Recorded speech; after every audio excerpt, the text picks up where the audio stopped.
Exercise 2.3 का question number 3 क्या है? Verify D Morgan's law for the given sets. तो स्टार्ट करते हैं। पहले हम उसकी जनरल फॉर्म लिख लेते हैं डी मॉर्गन लॉ की। वो क्या होती है?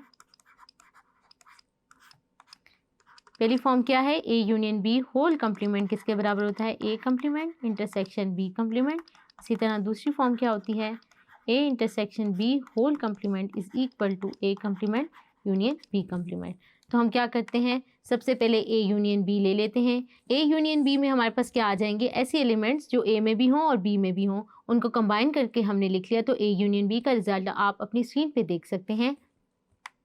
उसके बाद हमने क्या किया? ए यूनियन बी कंप्लीमेंट ले लिया। तो ए यूनियन बी कंप्लीमेंट क्या मतलब होता है? हमारे पास यूनिवर्सल सेट में से माइनस कर दें ए यूनियन बी को।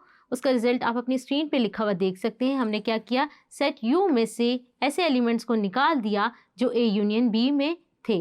तो हमने क्या किया? हमारे पास क्या रिजल्ट आ जाएगा? अगर हम यू में से ए यूनियन बी के एलिमेंट्स निकाल दें तो हमारे पास क्या आ रहा है? एम्प्टी सेट आ रहा है, जैसे कि आप अपनी स्क्रीन पे रिजल्ट देख सकते हैं।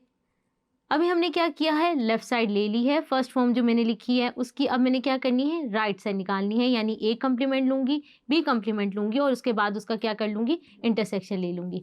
तो ए कंप्लीमेंट फाइंड करते हैं बच्चों। तो क्या आएगा? ए कंप्लीमेंट मीन यू माइनस ए। आप अपनी स्क्रीन पे देख सकते हैं हमने क्या किया? यू माइनस ए कर दिया, यू में से ए के एलिमेंट्स को निकाल दिया। तो हमारे पास रिजल्ट क्या आ गया?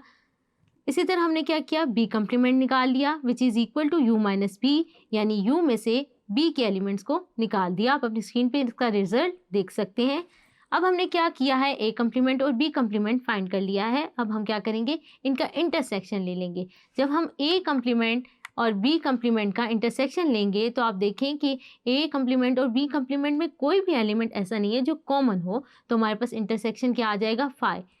तो हमारे पास प्रूव हो गया फ्रॉम 1 and 2 कि हमारे पास डी मॉर्गन लॉ क्या हो गया? वेरीफाई हो गया। होप सो बच्चों आपको ये क्वेश्चन समझ आया होगा। Thank you.